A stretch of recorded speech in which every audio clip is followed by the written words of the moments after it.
कानशिवनी शिवारात मंगळवारी सायंकाळी आलेल्या वादळी वाऱ्यानं एका कुटुंबावर दुःखाचा डोंगर कोसळलाय. रस्त्याच्या कडेला असलेलं मोठं झाड अचानक धावत्या दुचाकीवर कोसळल्यानं गंभीर जखमी झालेल्या तरुण शेतकऱ्याचा उपचारादरम्यान बुधवारी सकाळी मृत्यू झाला. या दुर्दैवी घटनेमुळे परिसरात शोककळा पसरली असून सर्वत्र हळहळ व्यक्त होतीये. सतीश भरतरी चिलवंते, वय वर्ष 40, राहणार कानशिवनी असं मृत शेतकऱ्याचं नाव आहे. मिळालेल्या माहितीनुसार परिसरात वन्य प्राण्यांचा उपद्रव वाढल्यानं त्यांच्या कापूस पिकाचं मोठ्या प्रमाणात नुकसान होत होतं. पीक वाचवण्यासाठी आणि शेताची रखवाली करण्याच्या उद्देशाने सतीश चिलवंते हे मंगळवारी सायंकाळी दुचाकीने शेताकडे निघाले होते. दरम्यान अचानक वादळी वाऱ्याचा जोर वाढला आणि रस्त्यालगत असलेलं एक मोठं झाड त्यांच्या धावत्या दुचाकीवर कोसळलं. या भीषण अपघातात ते गंभीर जखमी झाले.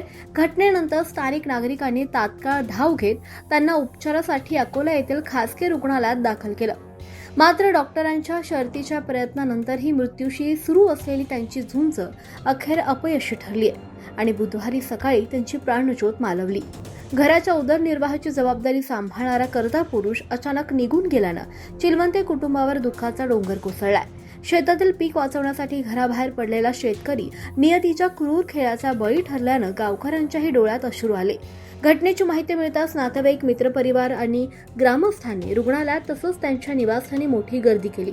सतीश चिलवंते यांच्या निधनानं कानशिवनी गावावर शोककळा पसरली असून परिसरात सर्वत्र हळहळ व्यक्त होतीये. ही घटना तुमच्या परिसरातील आहे का?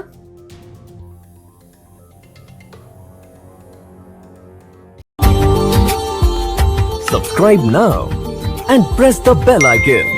Never miss an update.